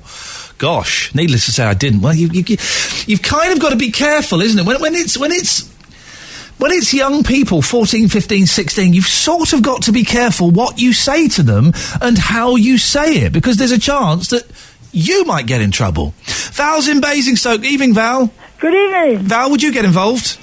I have been very, very tempted on a number of occasions, but being short, I think I might be easy meat if somebody wanted to beat me up. Oh, are you quite wee? I am quite small, yes. Am I allowed to ask how small you are? 5'3". 5'3". Oh, well, that's not too bad. Bruce Lee was 5'3", and look at him. I know, I haven't got quite the muscle power that he has. But do you think this is something that, if more people, and I can understand why some people are reluctant to, and it's not always advisable, and I'm not in any way suggesting that people go out and do this, but if more people did this, if more people said, can you pick up that Coke can, or don't swear like that, it would make things a little bit better, wouldn't it? I think it would. I think it would be a great deal better. I think people are very afraid. I think if they're afraid they might get beaten up, or how people may react. Yes. I mean, I've noticed that people have noticed with me that I think I have a very disapproving look sometimes. I'm not aware of what's on my face, but I can see that they can see that I don't approve of what they're doing. Ah, you give them the old skunk eye. You can. Val, yes. Val, I'm picking up an accent. I can't quite place it. Where is it? I was born in Zimbabwe. Zimbabwe, of course. I couldn't put my... How long have you been over here? 22 years, nearly 23 years. You've still got the accent. I know, it's not going away. I can't hide anywhere. Val, you cannot hide it anywhere. Thank you very much indeed. That's quite strong for 22 years in this country, isn't it? Claire's in Caversham. Hello, Claire. Hello, good evening. Claire, would you get involved?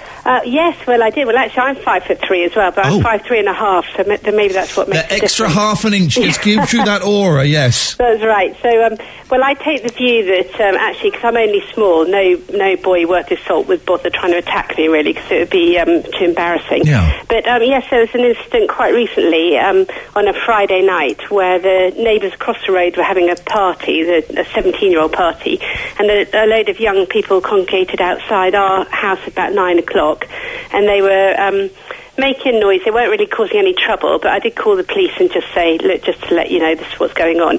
But then they were making more and more noise, so I went out to join them and said, look, what's going on here? Are you waiting to get into a party you've not been invited to? And they said, yes. And I said, well, you must have better things to do than hang around on Chiltern Road and, on a Friday night. And they said, more or less, no, we don't. But, the cool ones moved away from me because it's a bit embarrassing having a 40-something-year-old woman coming and chatting to you.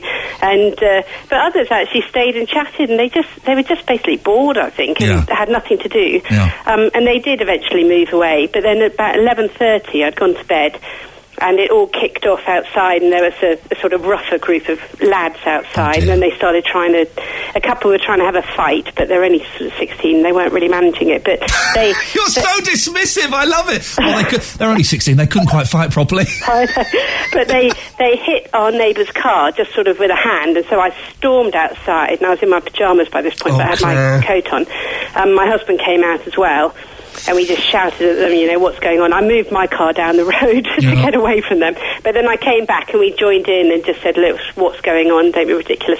And I spoke to some of the girls standing there and said, look, you don't want to get mixed up with this. Why don't you move down the road out of the way? And they would say, oh, no, our mums are finding us on Google Maps. We've got to stand here. Gosh. So I said, no, you'll be fine. And, and they were trying to, these boys were saying, oh, you're really hard, and they're trying to beat each other up, but they, as I said, they weren't really sort of hardcore East End London boys. No. They were sort of Reading boys. I was just thinking there, Claire, how times have changed. Their mums were trying to find them on Google Maps. When I wanted to get picked up by my mum, and I bet you did the same thing, I'd go to a phone box, put 10 pence in, I'd let it ring 3 times, then I'd hang up. That's right. Yeah, exactly, so it wouldn't cost you 10 pence, and mum would get the secret code and know exactly where and when to meet you. Well, that's it. Well, I was telling them, a couple of them were asked me whether there was a bus, and I said, oh yes, there's one at the end of the road, and they didn't believe me for some reason. But actually then the police came up, and I think came roaring up the street, and all the sort of innocent people ran away.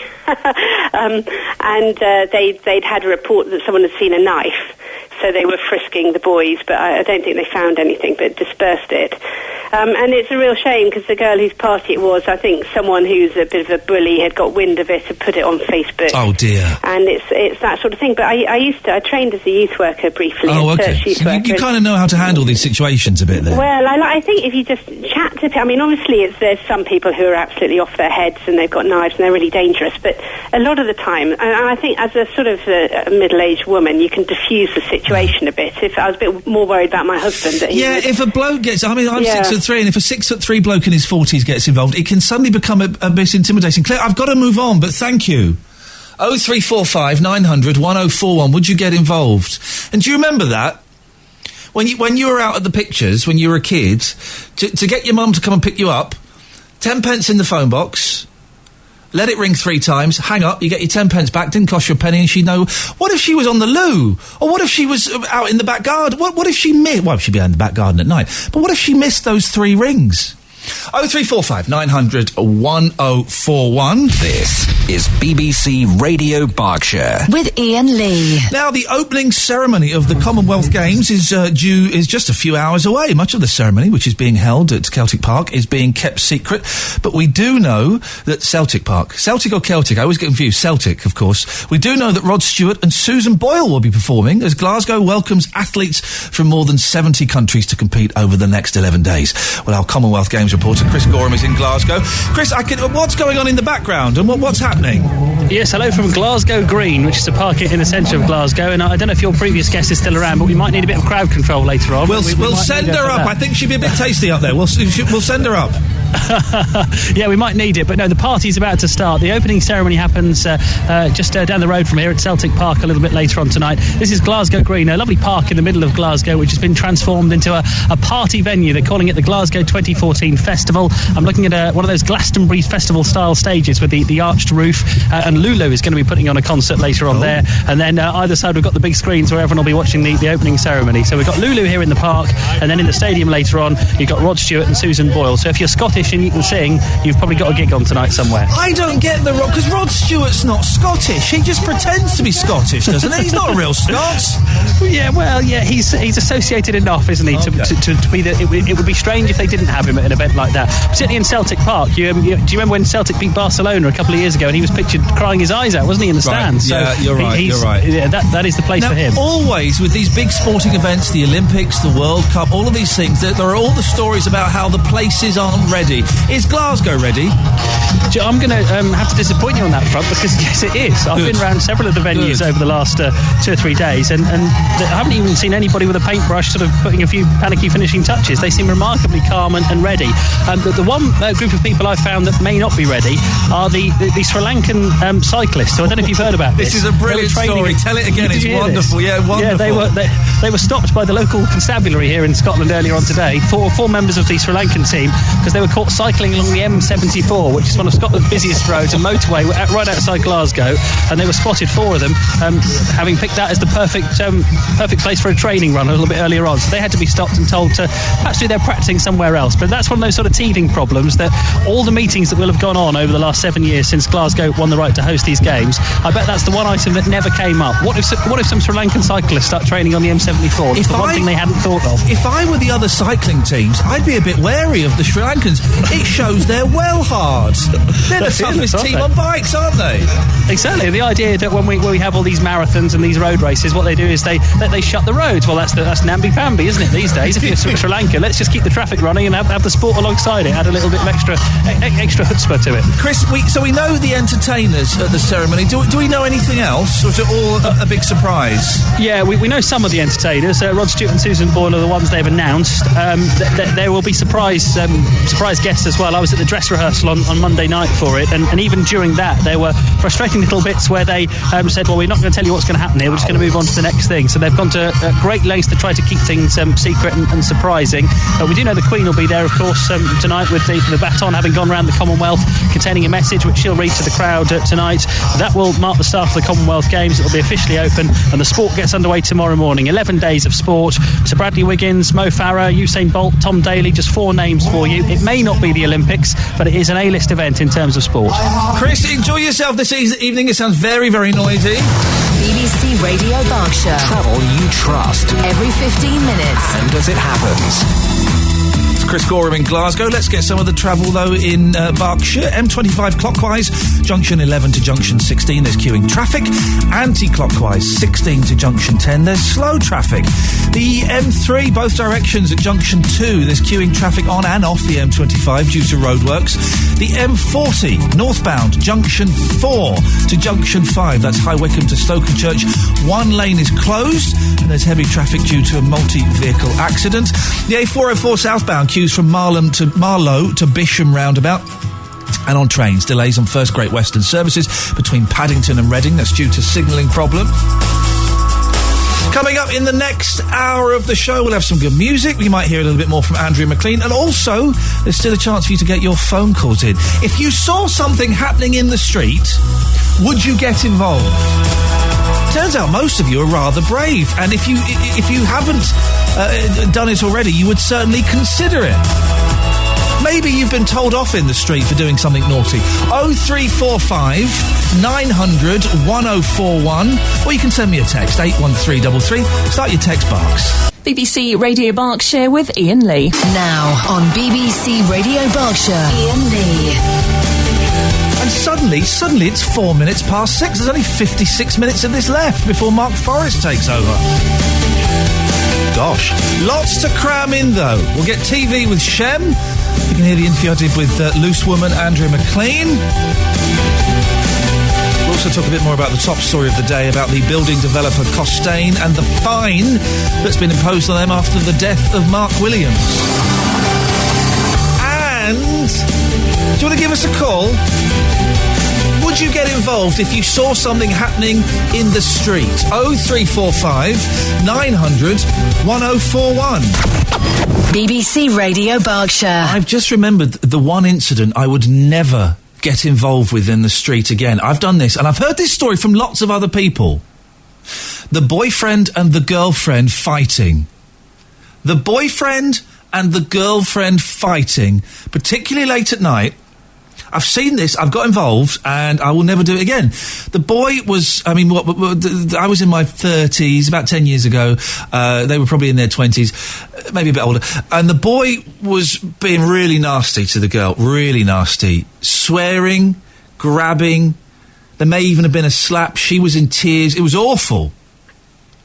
So, of course, I went over and said, Hey, excuse me, love, are you all right?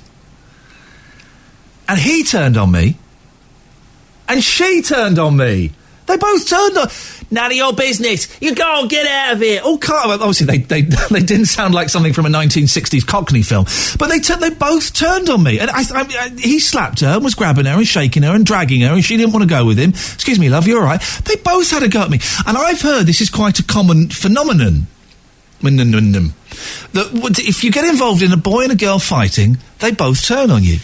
So, have you done it? Have you got involved in a situation? Someone's dropped litter, someone's been having a fight, someone's been swearing? Or are you too scared? And do you think, actually, do you know what? No, I wouldn't get involved. Give me a call if you wouldn't. I'm not judging you. I'm just keen to get the reasons why you wouldn't. Is it because you're scared? Is it because you don't think it's any of your business? You think it's someone else's responsibility? I'm only here for another 50 minutes and I'm not back tomorrow, so if you've been thinking all week, I wouldn't mind giving him a call. Now is the time to do it. 0345 900 1041. Now, the big story of the day, and a very sad story. The building developer Costain has been fined £525,000 for the death of a construction worker during the building of a shopping development in Newbury. 41-year-old Mark Williams died when the telehandler he was operating, it's kind of like a big forklift, fell on top of him in July 2011. Well, BBC Radio Berkshire's Catherine Bolsover has been following this story. Well, it was the summer of 2011 when the father of two, Mark Williams, was crushed under a telehandler. That's like a cross between a cherry picker and a crane. And it was while he was lifting tiles onto a roof at the Parkway development in Newbury. Two companies, the developer Costain and the contractor Attlee Roofing, went on trial at Reading Crown Court for breaching health and safety rules. The trial heard Mr Williams had to make too many short turns with the machine in a crowded area. Mr Williams's family said that he'd complained about working conditions. Costain was then found guilty of failure to ensure the health, safety and welfare of a worker. And Costain was sentenced today. Yes, the Maidenhead-based company was fined £525,000, having also been found guilty of exposing another employee to a risk of harm and failing to carry out proper risk assessments. Passing sentence, Judge Angela Morris said Costain fell short of its obligations and that lessons had not been learned from two previous incidents involving lifting equipment. In a statement delivered after the verdict, the family said they had mixed feelings about the result, adding that he was let down by Costain and Attlee's Roofing. The day before he died, he told Costain in a meeting that someone was going to get killed, and sadly for us, someone did get killed. It was him, it said. Well, Steve Hill is from the Health and Safety Executive and has been keeping track of this case. I spoke to him earlier on in the show, and I put it to him that people have the right to feel safe at work. Absolutely, Ian, and I think this is the very strong message that cases like this would send out, hopefully, to all sorts of other duty holders in the construction industry. As you say, Mark Williams went to work as normal to operate a piece of machinery called a telehandler because he didn't have enough space in which to operate, something that the principal contractor Costain had been warned about, including by him. He did his own work, and very sadly, he didn't come home that night. I've been trying to get an image. I don't know what a telehandler is. I've heard this word bandied around on BBC Radio Berkshire all day. What do you know what it is? Most people would think of a telehandler as being a large forklift truck. Oh, okay.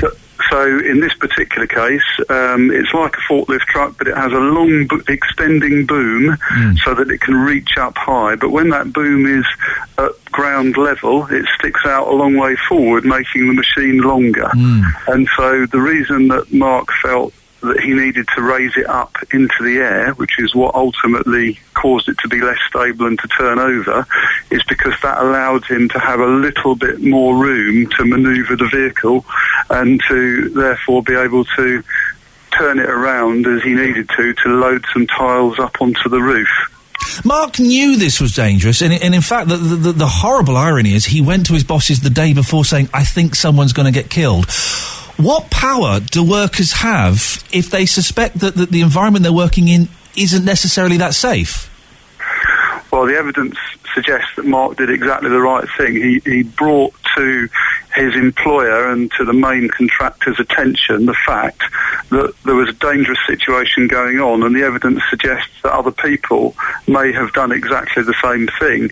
So your question is, what power do they have? Well, it's very, very difficult because, of course, people who are on construction sites or indeed in factories or elsewhere are always working for someone. There's always that tension between making a fuss and complaining about something that is quite clearly unsafe, which is entirely reasonable and sensible, and a good employer would take notice of that and do something about it. But there's that tension between doing that and being under a bit of pressure to complete the job. Now, we'll never know exactly how that balance was struck on this occasion, but of course what we do know is that Mark and others raised the issue, but it wasn't dealt with, and then very sadly the tragic consequences that we know about occurred. A mum's lost her son, a man's been killed. If I'm honest, £525,000, it doesn't sound that much to me. Well, I think all we can say there, Ian, is what the judge suggested in her summing up, and that is that whatever penalty she gave, it was not in any way reflective of Mark or anybody else's life. That's not what her and the court's role is about. Their role is to assess all the evidence that they heard over a 5-week trial, and she then needs to come to a conclusion as to what the appropriate criminal sanction is for, in this case, Costain as a company. And in doing that, she hopefully is sending out a very serious message to those involved in the industry to say, this is a very serious failing, and you all need to sit up and think, what can you do to improve? It's not about reflecting, of course, the value of a life. How does it work on a site like this? Would the health and safety, would someone like you go in and examine the site, or is it all self-contained? Would it all have been done by Costain? Well, the legal duty lies with the contractors. In this case, the principal contractor was Costain's.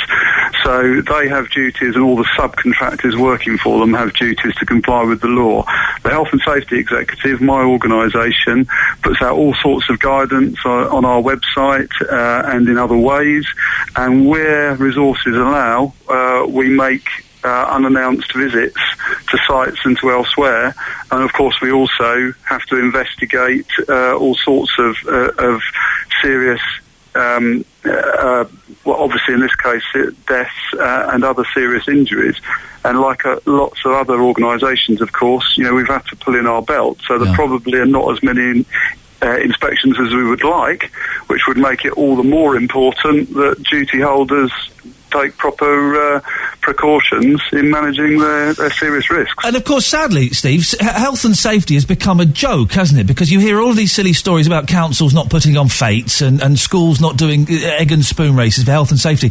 But what it really boils down to, its truest essence, is protecting workers, protecting people like Mark, isn't it? Well, that is absolutely right, Ian. And for many years, the Health and Safety Executive has had a campaign that we've called Sensible Health and Safety, that we've tried to sort of counter all the rumours that often appear in some parts of the press, that it's not about conkers, bonkers and all these sorts of things. Yeah. It's actually about trying to prevent very serious injury and ill health, and in some cases, as you rightly put at the beginning of this interview, situations where somebody goes to work, do their normal job, and sadly doesn't come home at night. That's what we're interested in. We're not interested in the triviality and some of the other things that sometimes talked about in the press. Do you think all those stories about kids can't play conkers and kids can't climb trees, it's done a disservice and makes your job in some ways a little bit harder? Well, I think you're quite right, and we do our best to whenever we come across anybody, whether it's businesses or individuals, to explain that the vast majority of what we deal with are very serious risks where people can get badly hurt, killed, or suffer serious ill health that can affect them for the rest of their life. Of course, sometimes, particularly when it comes to children or the elderly or other vulnerable groups, some of the lower risk issues get talked about more, but realistically, it's where people are going to get seriously hurt or affected for the rest of their life, where we're trying to encourage people to do proper risk assessments and take precautions. That was Health and Safety Executive Steve Hill speaking to me earlier on in the show. BBC Radio Berkshire. Travel you trust. Every 15 minutes. And as it happens. 6:17, it's, let's get some travel, shall we? M25 clockwise, junction 10 to junction 16, queuing traffic, and then back the other way, 16 to 10, it's busy and it's slow. The M4, London bound, junction 7 to junction 4B, that's Slough West to the M25, there's heavy traffic there. The A404 southbound, there are queues from Marlow to Bisham roundabout. The A34 northbound slow from the M4 junction to M4 junction 13, to Beedon. Let's do Henley, Whitehill, slow from Henley Road to Reading Road. Maidenhead Bath Road slow from Glenville Place to Boyndon Road. And on the trains there are still delays on First Great Western services between Paddington and Reading. See Berkshire's travel cameras online at bbc.co.uk/Berkshire. BBC Radio Berkshire. 6:18. Let's get the travel, please. Oh God, I'm sorry. It's one of those days. I'll just give it. Let's have the news, please. The Commonwealth Games across the BBC. I'm laughing because it's one of those days. It's one of those days. You know, one of those days when your tongue gets tied, your fat fingers continually hit the wrong buttons, or it's one of those. It's one of those. Listen, this is Iain Lee, BBC Radio Berkshire. I'm not back tomorrow. Phil is back tomorrow. So thank you for letting me come in and play for 3 days. I've thoroughly enjoyed it. If it's gone well, I may be back a little bit later in the summer. Who knows? If you want to give me a call, you got 40 minutes to do it. We've been asking, would you get involved? I saw a fella last night in a shop. He was effing and jeffing. Really? And I said to him, hey, steady on, fella, there's young people here. And he swore at me even more. Have you got involved in someone swearing, someone dropping litter, a fight? Would you get involved? 0345 900 1041. You haven't got much time to call me. So if you've been hovering over the phone all afternoon, do it now. 0345 900 1041. We may speak after this. We'll also get the latest from Shem and what we should be watching on television this evening. OK, Shem is here with his daily roundup of the television, and it starts today, doesn't it, Shem? It does. There'll be people dancing in the streets at this, not me. Oh, not me. It is.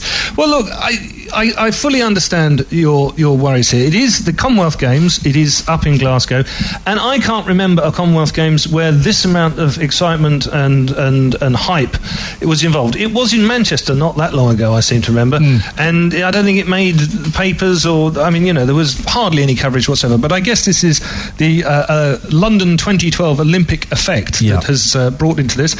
So we have an opening ceremony. It is in Celtic Park in Glasgow. I don't think they've got quite the budget that Danny Boyle had, and Danny Boyle didn't have quite the budget they had in Beijing. So I'm not suggesting it's going to be on the cheap, but let's manage expectations here. There'll be a couple of kids throwing a few paper aeroplanes and swearing, and that'll be it. I think that, I don't think it's going to reflect modern day Glasgow in that respect, but I think there'll be a lot of people in funny costumes dancing. I have seen the mascot, which seems to be a rather frightening thistle. Gosh. Which is, you don't want to mess with that. No, you don't. But anyway, you have got, something like 4,500 athletes who are going to parade through. There's a 100-metre wide TV screen, the biggest of its kind, that's going to connect the stadium with the rest of the world. You've got 71 nations coming, and a lot of them, thankfully, won't be Russian or American or Chinese. So we may get some medals. We might win something. Exactly. We do well. We didn't do too badly in 2012. So it's going to be a big spectacle, isn't it? And I do like these big spectacles and these big kind of affairs that kick things off. So. Well, it's being done by the people that did the events at they did the opening and the closing ceremony of Athens 2004. Oh, brilliant. Okay, well, that was great. So I think, it should be, if nothing else, even if it's on a budget, it should have some good points. Now, 9 p.m, BBC 4 tonight. This, now we're talking Our Planet from the Air. Absolutely. Oh, I mean, this already, the title has got me sucked in like a fool. It sounds brilliant. It is 90 minutes of basically aerial footage taking over 54 different countries, and really, I mean, it's a little bit new agey, some of it, but it's all photographed by, filmed by the very famous French aerial photographer Yann Arthus Bertrand. Oh, of course, Yann Arthus Bertrand, and he will be showing us quite how stunning. This is what your HD television is made for. I'm assuming you've moved into the 21st century and have an HD television. Yeah. Only just. There's no point, because the way the kids treat it by drawing on it and kicking it and prodding it, it's not going to last much longer. Well, they're not the most robust of things. That's very true. Unlike our Pi television when I was a kid. But no, it's what your HD was invented for, and if you can, watch it on BBC 4 HD because it will be absolutely stunning. That is, of course, if you aren't watching the Commonwealth Games. Or you could, if you could tape it. You set the timer on the VHS and record one and watch the other. The timer on the VHS. I think we're beginning to show your vintage already, Ian. To be honest, I never had a VHS, Shem. I had a Betamax. Excellent. Yeah, and I used to get beaten up at school for it. I did. It was better quality, though. It was better quality until you couldn't buy the tapes anymore. Exactly. Shem, excellent stuff. Thank you for these. My pleasure. Is BBC Radio Berkshire. With Iain Lee. There's a phone in one day. The weird things you got beaten up at school for. Honestly, you kids these days who are too young to remember the Betamax and VHS wars of the early 80s. Look at the children who are producing this show going, what are you talking about, Grandad? The Betamax VHS wars of the early 1980s, children. I was on the side of Betamax. Better quality, less choice. And guess what? I backed the wrong horse. I got it completely wrong. And I lost, and I got beaten up in the school playground as a direct result of it. Thanks very much, guys. We've got loads of Facebook.com/BBC Berkshire. I haven't got time to do it now because I've whittled on about that. Loads of comments about would you get involved if you saw something happening in the street, kids swearing, adults swearing, people dropping litter. Go and put your comments on the Facebook page, and I will get to those very, very soon. BBC Radio Berkshire. Travel you trust. Every 15 minutes. And as it happens. Right, it's 6:29. Let's have a look at some of the roads, shall we? Let's try and do some of the different ones this time. The A404 southbound, there are queues from Marlow to Bisham Roundabout. The A329M, it's down to one lane in both directions between Reading and Winnersh due to roundabouts. Oh, man, alive. Michelle, what must you think of me? You probably got excited I was coming here and thought, hey, a cool professional guy is coming. And I can't even string a sentence together when it's written in front of me. Due to roadworks. Caversham, Peppard Road, queues down the hill towards the Queen Anne School traffic lights, and in Maidenhead, Bath Road, slow from Glenville Place to Boyndon Road. Get the latest travel you trust online. bbc.co.uk/Berkshire. BBC Radio Berkshire. 6:30 on the nose. Let's get the news now with Michelle Cross. And the actress Dora Bryan has died at the age of 91. Her career spans nearly 80 years and included programmes such as Last of the Summer Wine and the film A Taste of Honey. Oh, I mean, fair play, that's an old actor. Dora Bryan, though, a legend. I know. Oh, an absolute legend. That's very sad. Michelle, thank you very much. Right, let's get the sport now. Here's Nick Johnson. Nick? And now, I set you a challenge ages ago, and I've not forgotten it, young man. I wanted a horse feed specialist because it sounds like such a bizarre job. Well, it's funny you should say that, because on the line is horse feed specialist or equine nutritionist Sarah Braithwaite from Forage Plus in Cheshire. Hello, Sarah. Hello, how are you doing? I'm very well, thank you very much. A horse feed specialist, equine nutritionist, to give it your Latin title. It's a very specific world to get involved in. Why did you get involved in that? Well, really, I'm not really a nutritionist as much as a horse owner who became obsessed with horse nutrition because I own horses. And when you own horses, you want them to be the healthiest you can possibly make them. What's a good thing to give a horse these days? For all I know are sugar lumps and apples. Actually, horses are very sensitive to sugar. You have to be careful how much sugar they have. The best thing you can feed your horse is grass or hay or haylage, but low sugar grass, hay or haylage. Hang on a second. Low sugar grass? Yeah. Where are you getting this diet grass from? Well, most horses obviously live out in fields, and then in the winter they eat hay, which is dried grass. You can give them other feed as well, but their main source of food is always forage, which could be grass, could be hay, or it could be haylage. Sarah, if a horse has been a particularly good boy or girl, what would you give it as a treat? Many people give carrots. Horses like carrots. Yeah. There's lots of products in the market that it's a bit like the dog food industry, I suppose. Yeah. You know, they've seen a market for horse treats, but in general, those horse treats are made out of dried grass that's compressed together with some herbs in it, maybe some mint or something like that. And horses do love carrots and they do love apples. Okay, is it true, finally, Sarah, if you blow up a horse's nose, it falls in love with you? I think some horses like that, some horses don't. The best thing to do is to present the back of your hand to a horse so it can sniff it. That's called the horseman's handshake. The horseman's handshake, you give it the back of your hand and it sniffs it? Yes. Sarah, you've been a cracking sport. I really appreciate you coming on. Thank you, Sarah. Thank you very much indeed. Although, Nick...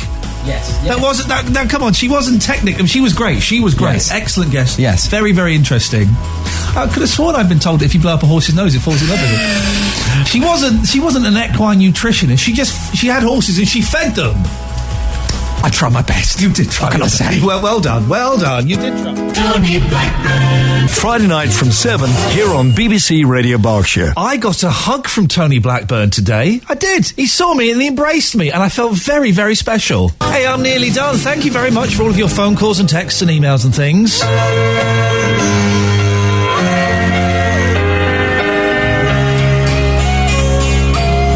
I've thoroughly enjoyed myself. I hope you have as well. Phil will be back tomorrow, so don't panic, Mr. Mannering. And fingers crossed, if all goes well and the bosses give me their blessing, I might be back for a couple of weeks in August when Phil has a holiday. Don't go sending, rude emails to the boss saying we don't want this plum back. That would be... We've got kids to feed. 2 kids to feed, so just think about that. How much do I love the Beach Boys? Man alive. One of the greatest bands in the world.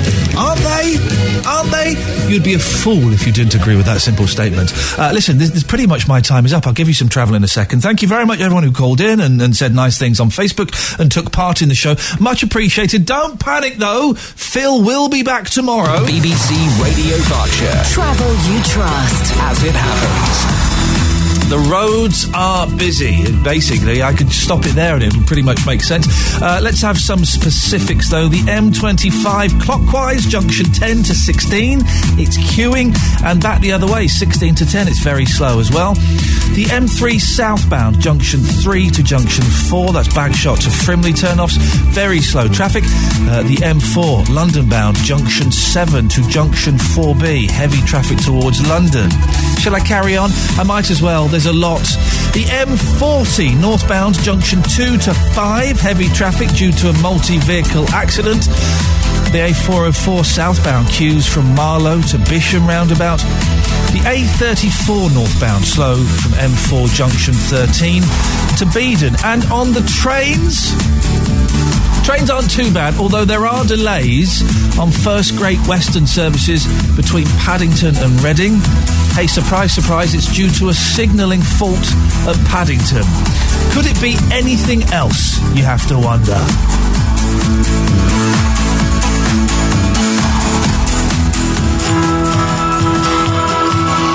Do stay tuned, though, to BBC Radio Berkshire. Coming up after 7, you got Mark Forrest and, tantalisingly, Mark is following a 64-year-old farmer's first trip to London. I mean, I've seen a picture of this farmer. He's got a massive ticket. It's like, when you get a giant cheque you win a giant cheque on the pools or something. He's got one of those, but a train ticket. I think he's made it himself. Mark will be doing other stuff as well. Don't panic.